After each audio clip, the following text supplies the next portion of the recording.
I'm Mike Faust. Marcia and I joined this church about 33 years ago now, and most of you know that I've been somewhat involved in wood-fired ovens, like those standing right behind me, our ovens here at our church. It was about 14 years ago that Bryce came up with the idea, the dream, of being able to reach out to our community and provide a way for people to get to know more about us and also to provide support for needs in our community. And it was at that time that we decided to build this large wood-fired oven.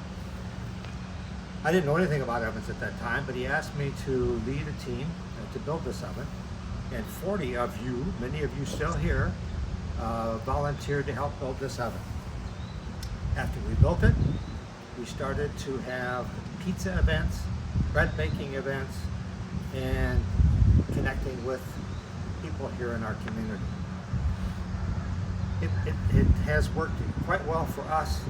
The other thing that happened, though, that was unusual, I decided to build my own oven at my house after this, and I thought, I'm done with ovens.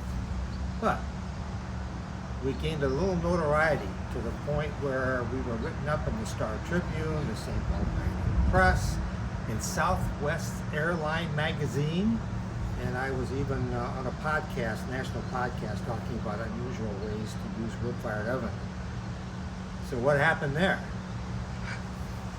Churches came to us wanting to learn more about what we were doing, and that led to my becoming more involved in helping churches build ovens, which to me has been a blessing and it's been extremely rewarding.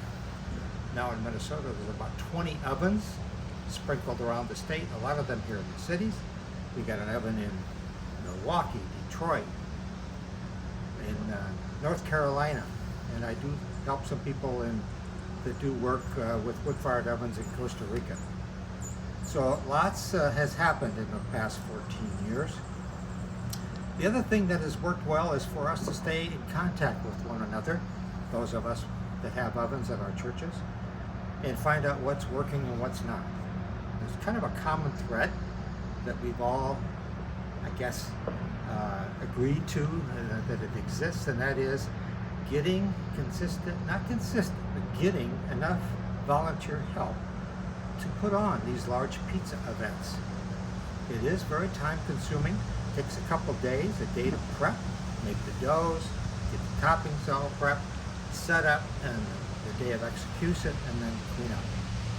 And that has caused us, especially since COVID, which shut all the ovens down at churches, it's kind of caused us some difficulty in kind of getting restarted.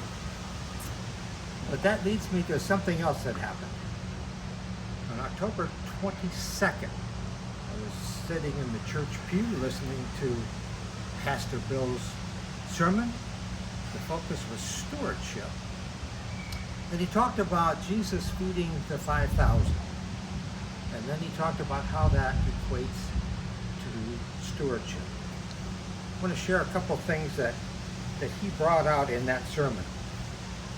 He proposed a new definition of stewardship based on the story of feeding the 5,000.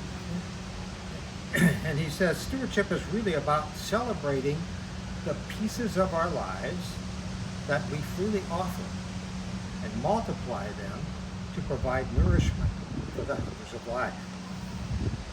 He also emphasized that he believes that here in our church and with our congregation, we're in a position to do that with talents and other aspects of things that we have here at the church.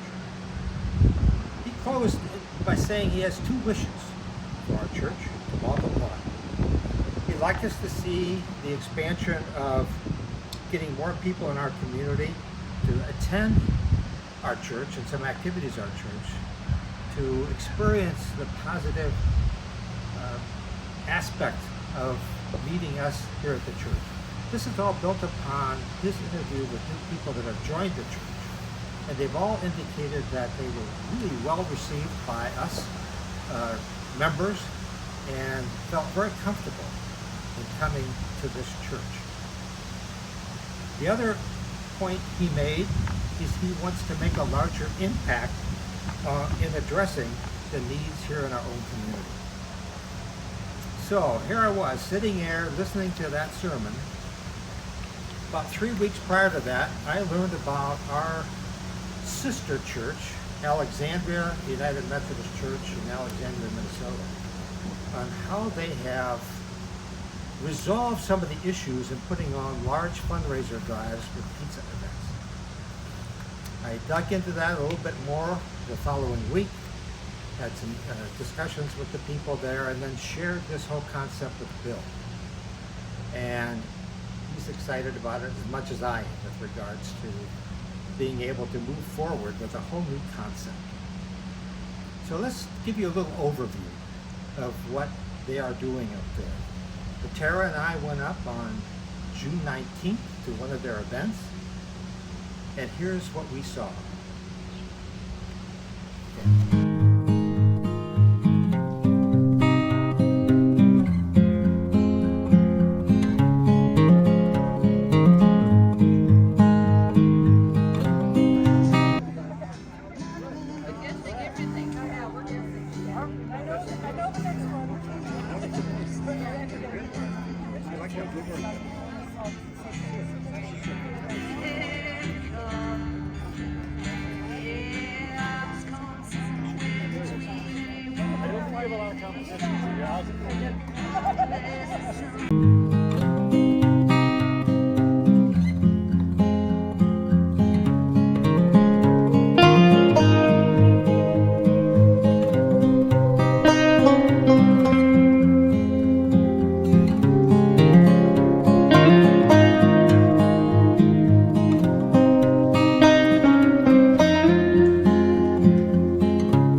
How many pizzas can you do at a time? Four is the most convenient. We've had as many as 6 in there, but that gets a little clumsy. Where the heat goes low, and they all need to cook just a little more. Yeah. But you're talking about 2 minutes per pizza, and it goes fast. You constantly,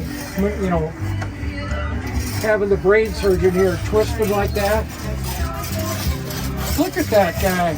You got to be born with that kind of a wrist. You know what? Okay. So we can share it with other churches that have ovens.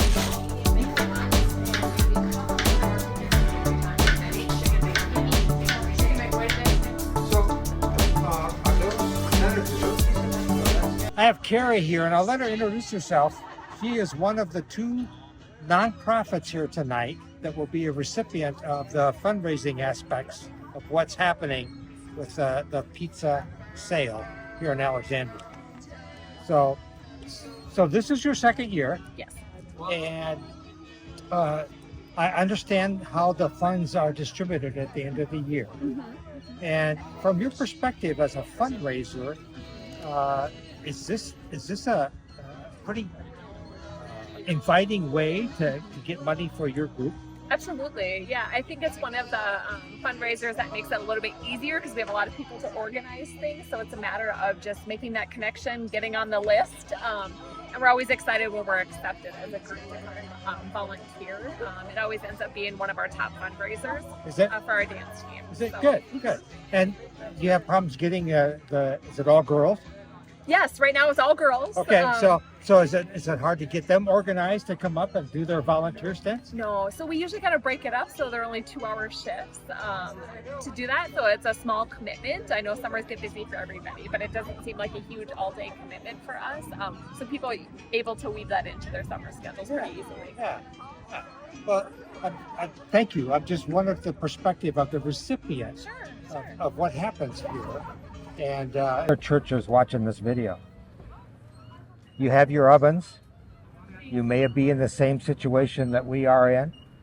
You've done some pizza events. You realize how much work it is. What we hope to teach you here today using the video we capture is how the church here has, through the partnership with Cisco, eliminated some of those problems that have burnt out our volunteers, especially at our church, and I think most of you out there at your churches.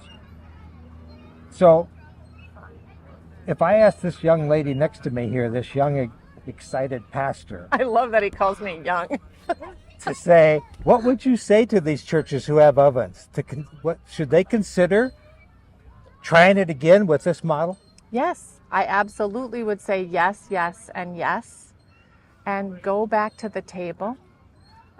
Talk about, everybody bring 3 or 4 nonprofits that they know about and that are near and dear to their heart, and that there's networks that are already there.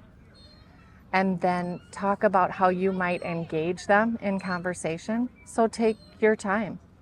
Take 3 months, take 6 months, take whatever time it needs to build those networks and talk about what you're really doing. And then go back to the planning table, always over breaking bread. And talk about how you're going to partner with somebody like Cisco to help make the burden light, right? Many hands make the burden light. Yeah.